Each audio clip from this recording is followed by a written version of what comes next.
Lyca மற்றும் red giant movies தயாரிப்பில் பிரம்மாண்ட இயக்குநர் சங்கர் இயக்கத்தில் உலகநாயகன் கமல்ஹாசன் நடித்த இந்தியன் 2 ஜூலை 12 முதல் உலகமெங்கும் திரையரங்குகளில். நெல்லை மாவட்டம் இடிந்தக்கரை தாமஸ் மண்டபம் பகுதியில் சர்வதேச தரத்தில் மைதானம் அமைக்கப்பட உள்ளதாகவும் இதற்கு உத்தரவிட்ட முதல்வர் ஸ்டாலினுக்கு நன்றி தெரிவித்துக் கொள்வதாகவும் சபாநாயகர் அப்பாவு கூறியுள்ளார்.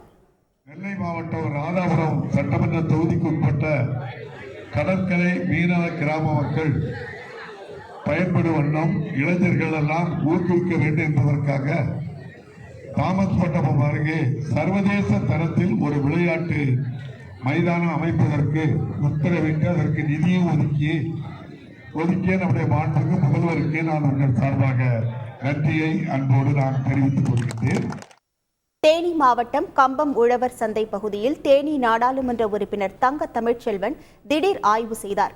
வழக்கம் போல் சைக்கிள் பயிற்சியில் ஈடுபட்ட தங்க தமிழ்ச்செல்வன் தனது இல்லத்திலிருந்து கம்பம் அருகே உள்ள கூடலூர் வரை சைக்கிளில் சென்றார்.